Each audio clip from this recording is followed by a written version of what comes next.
Right. Welcome back to the debate. Modi హటావ్ దేశ్ బచావ్ అనే నినాదంతో విపక్షాలన్నీ ఒకటై రకరకాల ఉద్యమాలు, రకరకాల ర్యాలీలు, సభలు చేస్తూ దేశంలో రాజ్యాంగ వ్యవస్థల్ని, ప్రజాస్వామ్య వ్యవస్థల్ని కాపాడడమే ధ్యేయంగా ముందుకెళ్ళాలి, మోడీ ప్రభుత్వాన్ని గద్దెదించాలనే నినాదంతో వెళుతూ ఉండే క్రమంలో రకరకాల అభిప్రాయ భేదాలు, లేక ఎన్నికల తర్వాత కలుద్దాం, లేకపోతే ఎవరి రాష్ట్రంలో ఎవరి పోటీ వాళ్ళదే, ఇలాంటి మధ్య మధ్యలో చర్చలు చూసాం. కానీ నిన్న ఒక కంక్లూజన్కి వచ్చాయి. జాతీయ కూటమి ముందుగానే ఏర్పడాలి, ఎన్నికలకు ముందే కూటమి ఏర్పడాలి, దానికి సంబంధించిన కనీస ఉమ్మడి ప్రణాళిక అనేది ఒకదాన్ని ముందుగానే రెడీ చేసుకుని దాని ప్రకారం ఎన్నికలకు వెళ్ళాలి అనే దాని మీద రెడీ అయ్యారు. అయితే ఇది వివిధ రాష్ట్రాల్లో రకరకాల వ్యవహారాలు ఉన్నాయి. ఉదాహరణకు ఆంధ్రప్రదేశ్ తీసుకుంటే కాంగ్రెస్ టీడీపీ మధ్య పొత్తు ఉండదు అని చెప్పారు, జాతీయ స్థాయిలో అవగాహన అని చెప్పారు. ముందుగానే కనీసం ఉమ్మడి ప్రణాళిక ఉంటే ఇది ఎలా సాధ్యం? అలాగే పశ్చిమ బెంగాల్లో ఒక రకమైన పరిస్థితి ఉంది. అక్కడ కాంగ్రెస్ వేరు, తృణమూల్ కాంగ్రెస్ వేరు, లెఫ్ట్ పార్టీస్ వేరు. ఇట్లా చాలా రాష్ట్రాల్లో, ఉత్తరప్రదేశ్లో అదే పరిస్థితి ఉంది. మాయావతి అండ్ ములాయం సింగ్ యాదవ్ కలిసి పనిచేస్తుంటే కాంగ్రెస్ విడిగా అక్కడ పోటీ చేస్తోంది. ఇలాంటి సిచ్యువేషన్స్ ఉన్నాయి. వీటన్నిటికీ మించి నిన్న ములాయం సింగ్ యాదవ్ ఇంకో మాట అన్నారు,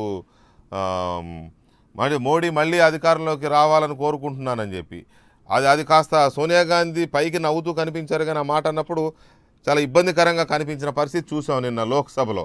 సో ఇలాంటి వైరుధ్యాలు రకరకాలుగా ఉన్న నేపథ్యంలో ఇది ఎలా సాధ్యమవుతుంది? ముందుగానే జాతీయ కూటమి కలిసికట్టుగా బరిలోకి దిగాలి అనే పదానికి నాకైతే అర్థం దొరకలేదు. లక్ష్మణ్ గారు, మీకేమన్నా అర్థమవుతోందా? కలిసికట్టుగా బరిలోకి వెళ్ళాలి, కనీసం ఉమ్మడి ప్రణాళికతో ముందుగానే జాతీయ కూటమి కట్టి అనే ఈ స్లోగన్ ఎంతవరకు ఆచరణ సాధ్యమవుతుంది రాష్ట్ర స్థాయిలో, వివిధ ప్రాంతాల్లో వైరుధ్యాలు ఉన్నప్పుడు?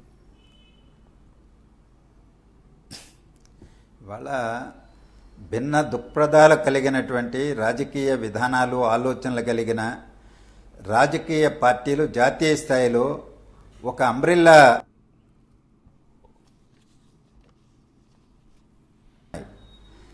స్థూలంగా ఏకాభిప్రాయం కలిగినటువంటి అంశాల ప్రాతిపదికన ఏంటి ఆ ఏకాభిప్రాయం వచ్చే అంశాలు? జాతీయ స్థాయిలో ఇవాళ మోడీ గారి నేతృత్వంలో ఎన్డీఏ కూటమి అధికారంలో ఉన్నది. మోడీ గారి ప్రభుత్వం అనుసరిస్తున్నటువంటి విధానాలు దుష్ఫలితాలను ఆర్థిక వ్యవస్థలోనూ, అలాగే వివిధ రాజకీయ అంశాలపైన, మొత్తం వ్యవస్థ పైన కూడా పడుతున్నది అనే భావన ఏకాభిప్రాయానికి వస్తామన్నారు వివిధ ప్రతిపక్ష పార్టీలు. వాళ్ళందరూ కలిసి ఎన్నికల్లో ప్రయాణం చేస్తే తప్ప మోడీ గారిని గద్దెదించలేమనేటువంటి ఏకాభిప్రాయానికి కూడా వారు వచ్చారు. ఈరోజు దేశంలో వివిధ రాష్ట్రాల్లో శాసనసభ ఎన్నికలు జరిగిన సందర్భంలో కొన్ని చేదు అనుభవాలు వచ్చినాయి. స్పష్టమైనటువంటి మెజారిటీ ప్రజల తీర్పులో రాకపోవడంతో అతిపెద్ద పార్టీని గవర్నమెంట్లోకి ఏర్పాటు చేయడానికి గవర్నర్లు పిలవడం, తర్వాత ఫిరాయింపులను ప్రోత్సహించినటువంటి ఘటనలు మనకు కనిపిస్తాయి. కర్ణాటక మొదలుకొని మణిపూరు, గోవా ఇలాంటి రాష్ట్రాలలో అనుభవాలు కొన్ని ఉన్నాయి.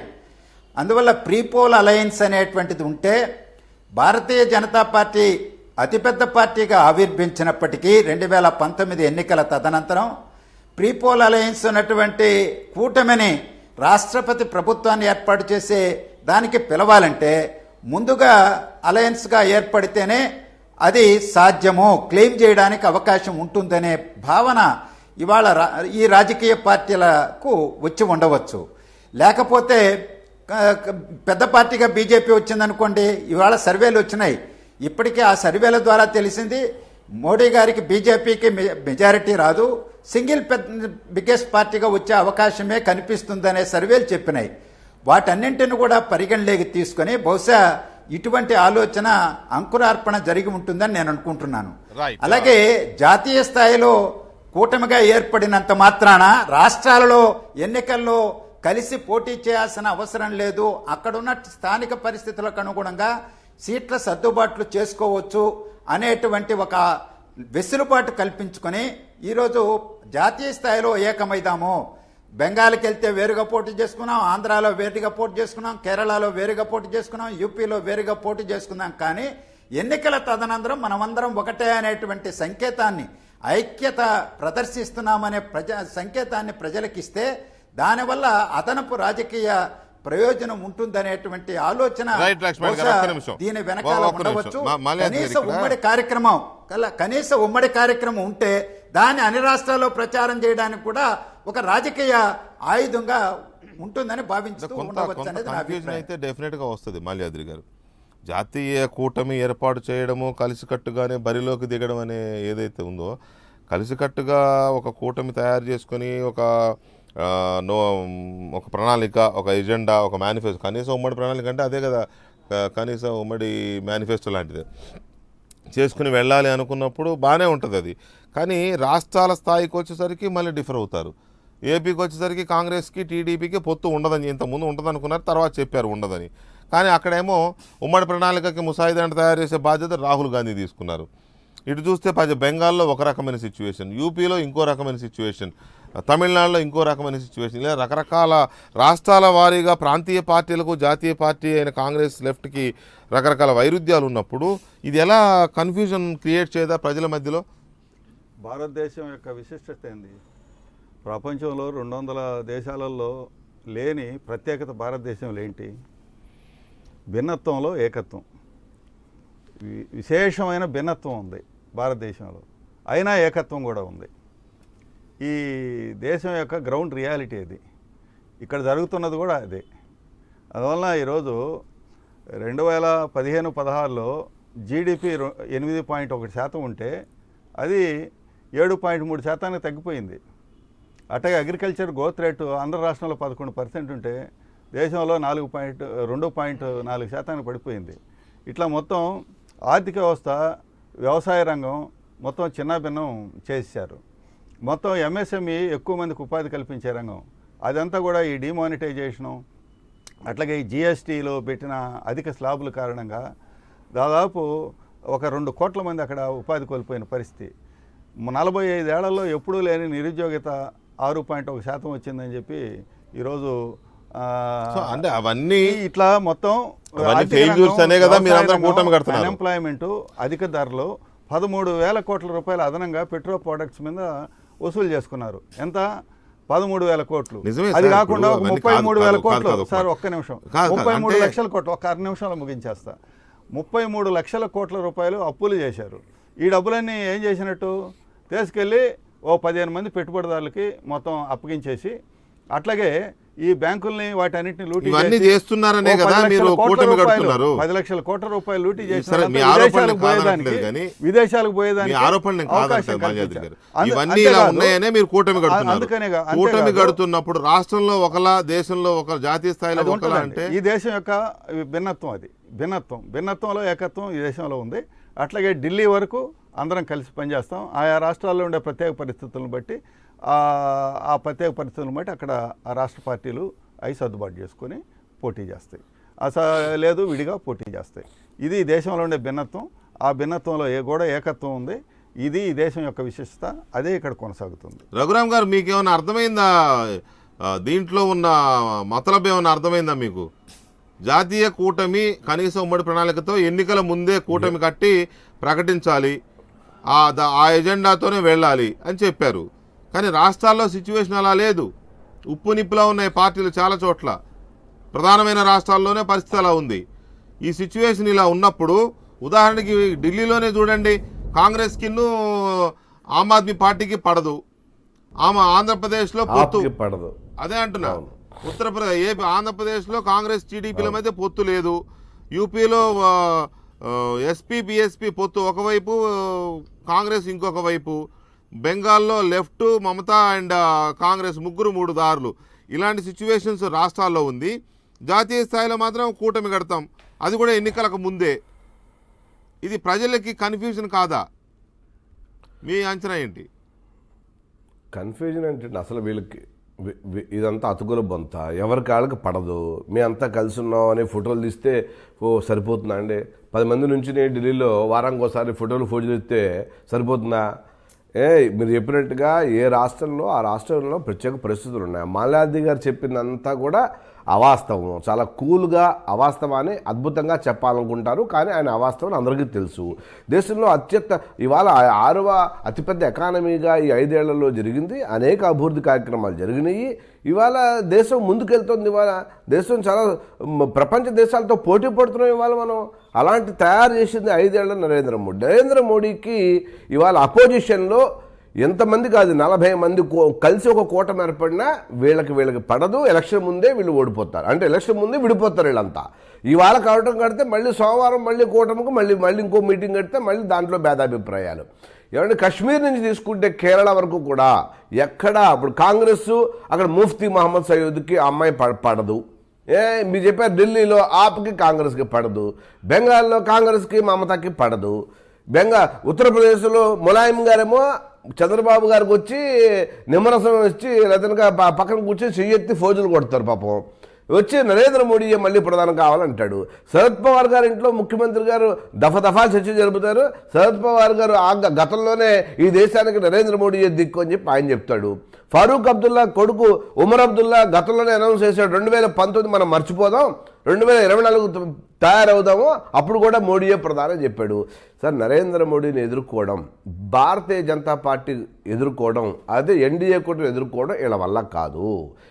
వీళ్ళ వల్ల కాదనేది ప్రతి మీటింగ్లోనూ అర్థమవుతుంది. ఇవాళ ఎవరో ఒకళ్ళు గంట కట్టాలి కాబట్టి చంద్రబాబు నాయుడు గారు గంట దొరికేయాలి, ఒక పిల్లి కావాలి కాబట్టి పిల్లికి మెల్ల గంట కట్టాలి కాబట్టి ఆయనకు నరేంద్ర మోడీకి ఎగనెస్ట్గా ఏదో 4 మాటలు మాట్లాడితే కాంగ్రెస్లో ఎవడో లేడు.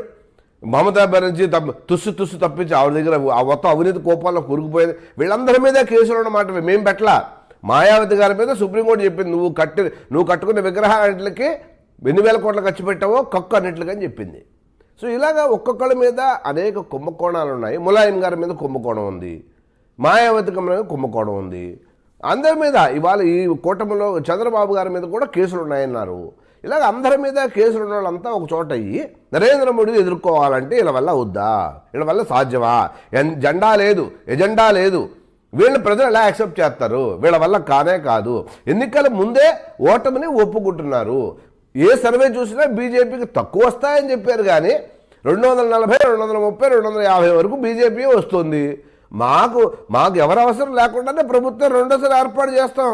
కాంగ్రెస్ కు 10 ఏళ్ళు ఇవ్వలేదు ఆ ప్రజలు, మాకు 15 ఏళ్ళు 20 ఏళ్ళు మేము ఓడిపోయే ప్రశ్న లేదు అసలు. ఆల్ ది బెస్ట్ సుందరాం శర్మ గారు. ఇదొక అతుకుల బొంత, దీనికి జెండా లేదు ఎజెండా లేదు అనేది బీజేపీ చాలా తేలిగ్గా తీసుకున్న వ్యవహారం కనపడుతోంది. ఒకవైపు వాళ్ళు తేలిగ్గా తీసుకున్నా హార్డ్గా తీసుకున్నా నాకు కూడా ఒక కన్ఫ్యూజన్ అయితే ఉంది. ఎన్నికల ముందేమో కూటమి కడతాము అంతా అని చెప్పారు. నిన్న రాహుల్ గాంధీ గారు కూడా ఉన్నారు అక్కడే, ఆయనకే అప్పచెప్పారు ఆ ప్రణాళిక డ్రాఫ్ట్ రిపోర్ట్ తయారు చేసే బాధ్యత ఆయన టీంకి అప్పచెప్పారు, ఇంక్లూడింగ్ రాహుల్ గాంధీ. కానీ రాష్ట్రాల్లో చూస్తే సిచ్యువేషన్ ఇలా ఉంది. ఇది ఎలా ప్రజలు ఎలా ఓట్లు వేస్తారు అసలు? అంటే గందరగోళం ఉండదా? మీకు క్లారిటీ అనిపిస్తుందా? సార్ ఎటువంటి గందరగోళము ఉండదు సార్ దీనికి. ఎందుకనంటే ఇప్పుడు మనం ఒక చిన్న ఉదాహరణ తీసుకున్నాం. అది మా మీదే ప్రయోగం జరిగింది. యాక్చువల్గా కాంగ్రెస్ పార్టీ మీదే ప్రయోగం జరిగింది. 1978లో ఎన్నికలు జరిగినాయి చూడండి. 77లో ఎప్పుడైతే ఎమర్జెన్సీ పెట్టారని ఇందిరాగాంధీ గారు చెప్పిన తర్వాత ఈ అతుకుల బొంతలన్నీ ఇప్పుడు ఇవాళ మా రఘురామ్ గారు అంటున్నారు అతుకుల బొంతలు అని చెప్పనని. మరి ఈ అతుకుల బొంతలు బీజేపీ, జార్జ్ ఫెర్నాండెస్ గారు, ఒక పక్కన మధులిమాయ గారు, ఇట్లా అప్పుడు దాని పేరే జై జనతా అతుకుల బొంత అనేవాళ్ళు అప్పట్లో. ఎగ్జాక్ట్లీ వెంకటకృష్ణ గారు. మరి ఆ రోజున వాళ్ళు గెలవలేదా చెప్పండి? అవును, గెలిచాం కదా. అంటే మా మీద గెలిచారు. అప్పుడు ఇది రివర్స్ అయింది అంతే.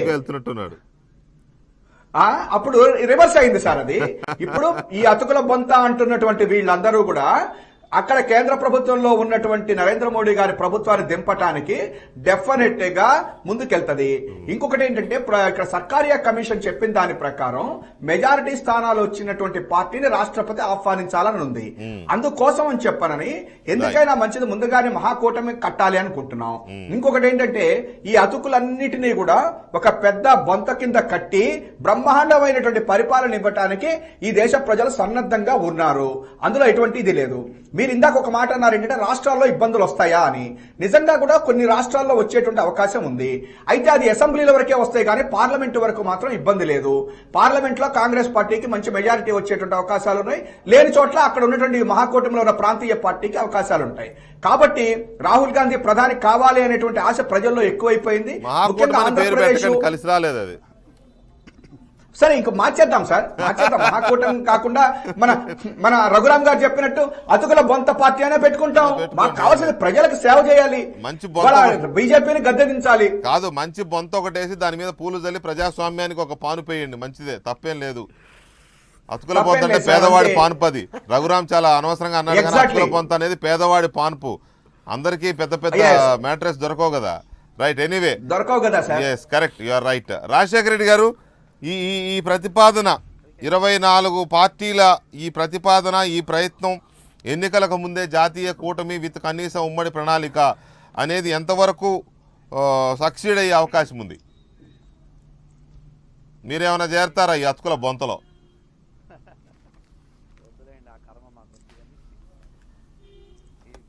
దానికి ముందు రైతు బాంధవుడు అయినటువంటి వైఎస్ఆర్ గురించి చేసిన వ్యాఖ్యలు మాల్యాద్రి గారు, ప్లీజ్ సార్, ప్లీజ్ ప్లీజ్, అందరూ గురించి చేసుకున్నారు సార్ వద్దు sir, please, my sincere request, అందరూ గురించి ఇదే ఈ టాపికే బీజేపీ టాపిక్. ఓకే. అయితే మీరే చక్కగా విశ్లేషించారు ఈ టాపిక్ లోకి ఎంటర్ అయ్యే ముందు.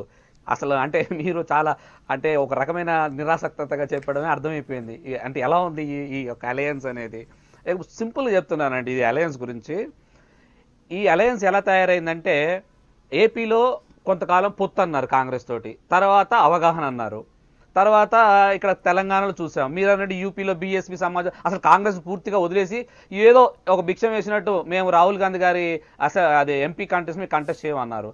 తర్వాత డిఎంకే ఇటు చూస్తే అంటే రకరకాలుగా ఉన్నారు.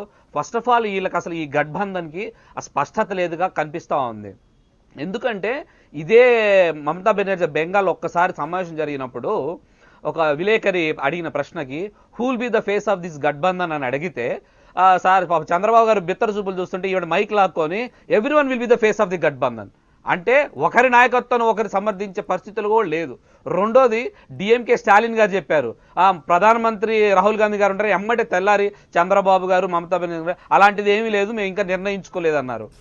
మూడోది ఇంకోటి మాట చెప్తా ఉన్నారు, ఇదే చంద్రబాబు గారు ఇన్ని అలయన్స్లు చేస్తున్నారు కదా, నిన్న వాళ్ళు ఇచ్చిన పథకాన్ని అందరు కల్పిస్తూ ఉంటారు. అంటే ఏదో రకంగా కలవాలి అనే ఒక తాపత్రయం బీజేపీతో ఈయనకు ఉన్నట్టుగా కనిపిస్తూ ఉంది. సో ఈ రకంగా అంటే ఒక స్పష్టత లేదు, రాష్ట్రంలో ఎలా ఉండాలి, దేశంలో ఎలా ఉండాలి, ఈ స్పష్టత పొత్తులే లేనప్పుడు పరిపాలన ఎలా ఉంటుంది అనేది ప్రజలకు కలిగే సందేహం.